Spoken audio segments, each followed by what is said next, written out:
new morning in gorgeous French Polynesia. Today, the itinerary is Moorea. It's an easy hop from the island of Tahiti. Ferries are aplenty. I hop on the fast one, and within 45 minutes, Moorea. My eyes can hardly believe what I'm seeing. It's as if I'm in Jurassic Park. Part of French Polynesia's Society Islands archipelago, Moorea boasts as dramatic an island landscape as you'll ever find anywhere on the planet. Mount Rotui struts its stuff. I'm in town to learn a little bit more about what the Polynesians eat on a daily basis. So far, I've experienced the high end of the culinary spectrum at Four Seasons Bora Bora. I've witnessed fine dining truly French and Polynesian style. But what is Polynesian comfort food? I need some guidance, so I hook up with Heimata, born and bred in Moorea. Heimata's a chef, and he's gonna be my guide to Moorean foodie culture. All right, this looks Okay, today we're going to be discovering a bunch of local street food. So the food culture here in Tahiti, there's 3 different cultures involved, yeah? We have Tahitian, French, and Chinese. Gotcha. It's like 3 very different cultures. Very distinct, very different, very yeah. different, but somehow here in Tahiti, that's the melting pot that we have, and that's what makes our food. So as we're going to be tasting different foods today, just keep that in mind, Okay. the fusion of those 3 cultures. I'll put on that lens. Yes, put Sounds on good. that lens. Sounds good. So over here we're gonna have a pineapple, and then what we do, we put a prune powder on there. So that's from the Asian influence, the Chinese influence, right? And that's how we love that as just a little snack. So it's kind of like this sweet and sour. All right, pineapple, All right. first thing that I taste in the morning. Yes. Prune powder. Prune powder. And as we all know, prune is known for its, how shall I say, bowel movement properties. So hopefully we won't have it in that today.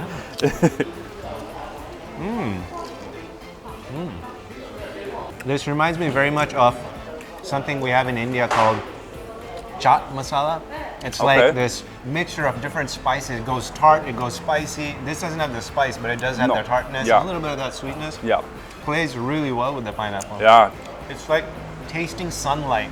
That's like the best way to put it, right? I love that. I've never thought about it that way, but now that you say it, I like that. Tasting sunlight. I'm gonna have to use that. Yeah, there you go. All right, let's try this. Ooh. Okay. So texturally, it's very interesting. I can feel it in my hand already. It's very interesting. But you'll taste like a very coconut. Here you go. Wow. Go ahead and just have a bite. Oh wow. Very unique. Yeah. Yeah, very unique flavor. Unique in a good way. It's like traces of coconut, that jello feel. How is it so gelatinous? That's because of the tapioca flour that you put in there. Like That's stretched. yeah, that's almost like a man. mochi kind of. Exactly. It just slipped my mind. Yeah, Mochi. Coconut yeah. mochi. Coconut mochi almost. Absolutely. Very nice. Delicious. Fortified with antioxidants from Moorea's fresh fruit melange, it's time for some junk food. This is a Chinese restaurant. So as I was saying earlier, there's a big Chinese influence. It's a French baguette. So all 3 cultures are involved if you think about this one. French baguette. So we have the French baguette, Yep. and then we have the chow mein noodles. Chinese, okay. Chinese, Yep. and then the Tahitian is who put it together. So basically, I'm convinced that whoever put this together, it was about 2-3 a.m., probably a little drunk, too much to drink. You come home, they probably had a leftover chow mein in the fridge and a leftover baguette bread on the table. Smash Put it the 2 together, boom, there was Genius. born the Kaskrut chow mein. And now today it's one of the local favorites as far as the local street food here in Tahiti. Sounds good. Let's get So an you order gotta try in. one. Let's go get one. Chow mein, baguette, double starch. I love it. Well, from the looks of it, it absolutely looks like a drunk college kid came up with this. I mean, just look at it. And is this just instant ramen kind of noodles? No, so they have these special like egg noodles that they make egg for noodles, chow okay. mein. It's Okay, actually it's an gotcha. actual like chow mein. Well, cheers, man. Have one too. Yeah, cheers. Good Okay, to as we meet say you in and- Tahiti, tama mete. Tama mate. Yes. Yes. All right. It's sweet initially. The sauce is sweet, but then the savoriness from all the meat, the chow mein. Yeah. Oh yeah, and It's then like, it's like you would think it would be dry, but then they it's put not, that sauce in there. The and that's crunch what, yeah. makes you think like, okay, typical Euro sandwich, but no. Yeah, no. I gotta say, it's pretty unique. It's unique. Unique. Cold beer, that's the only thing that we're Yeah. missing. But this would be like, boom. I'm on the same wavelength as the guy that came up with this, but I'm, as always, trying to make Next level. Yeah. Maybe a little sriracha, there you little go. spice Yeah. in there. That's our new business. Okay. Have you ever had anything like this before? I can safely say on camera, noodles in a baguette. Yeah. No. No. All right. Okay, now I know what drunk Polynesians like to eat. Fun, quirky. I guess if you grow up eating this, it's definitely a part of what makes this place your home. Next, Heimata steps it up a bit. Okay, so here we are. Another tasting platter. seafood Wow. platter here. So as you know, in Tahiti, we're really lucky because we have lots of fresh seafood, especially when it comes to fish. We have the deep sea Bountiful fish. ocean, Yeah, right. we got, fresh tuna, mahi-mahi, and so on. And then we have all this reef fish as well. There's so many different reef fish, different flavors. So over here, we got two different types of preparations.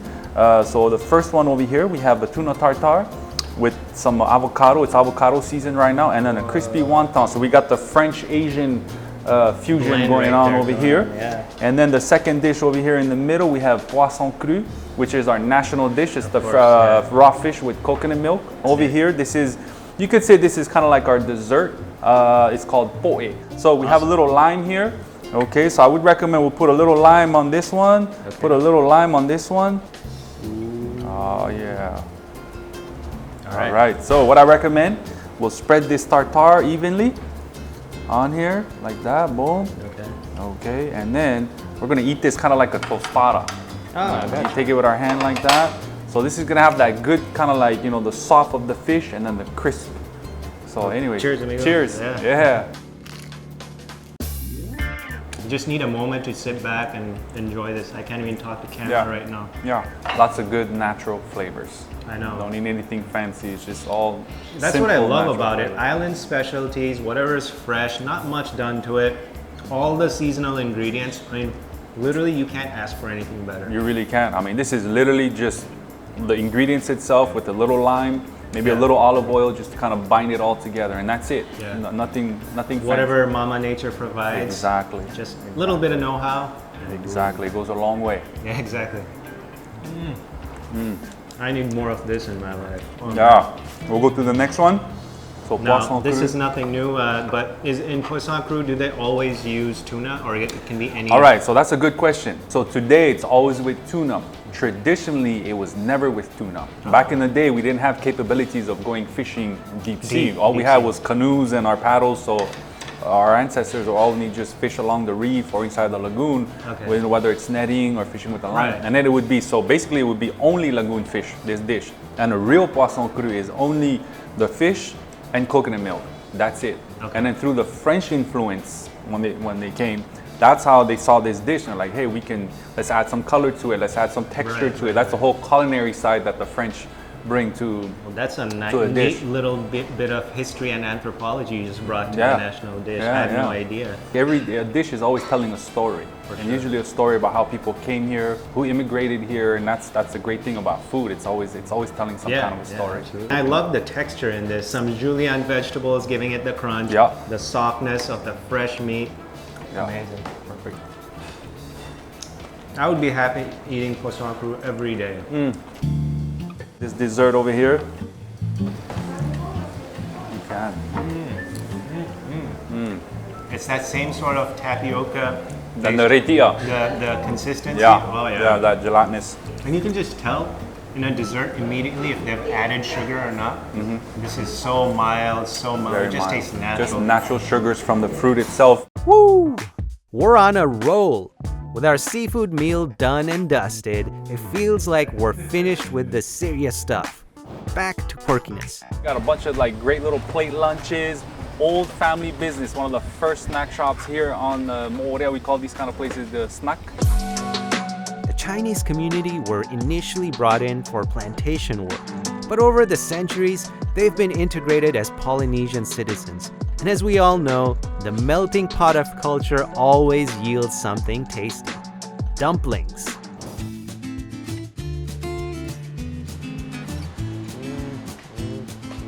I bet when you drive past this place, you're always like, should I Should I not? I always usually go with I should. Unfortunately, the I should always wins. I always stop. I always like to get a couple of these. Sit right here, maybe a little coffee. Yeah, for two sure. dumplings. Yeah. It's perfect. I like how meaty it is. It's just minced chicken. It's just filled with chicken. Yeah. More Carrot- stuffing, less shell. That's always the classic Yeah. recipe for Very a good very dumpling. straightforward. With what feels like the most eclectic jumble of food ever, my stomach is confused but happy. It gets even more confused and happier at our next stop, Alo Pizza. This is definitely going to be a different pizza. All right, so a lot of times people are like, pizza, like, you know, what's so Right. local about that? Right. But I feel like anywhere you go in the world, there's always a pizza joint somewhere. As Chef Olga is bringing it in right now, this is more of a dessert What? pizza. Look at that. Wow, that Man, totally see, took me by maruru. surprise. Yeah, exactly, right? That's what we're all about, surprising people, you know? Let's Without dig in, further man. ado, let's dive in. Let's see what this is all about. Okay, I'm gonna kick this off. Get a piece over here. Wow. Man. Wow, wow, wow.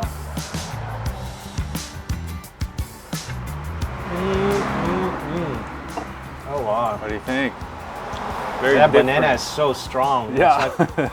It's like if a crepe made love to a pizza. Yeah. Hey, that's an interesting. And I've been really liking your analogies. of Yeah. all the different Yeah, foods we've been I'm a having pro, man. today. Yeah, you know, I'm taking some notes. All right, let me eat some of this.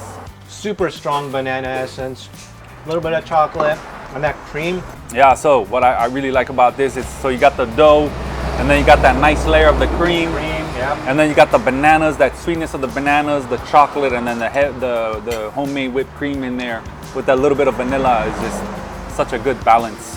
You have all that awesome traditional dessert balance, but then the char on the dough takes you back to, hey, pizza crust, Yeah, you know? yeah. That the texture brings you back to Oh, I the, love that. like Well, it totally took me by surprise because I was expecting like, all right, what, are they gonna have a seafood twist on the pizza?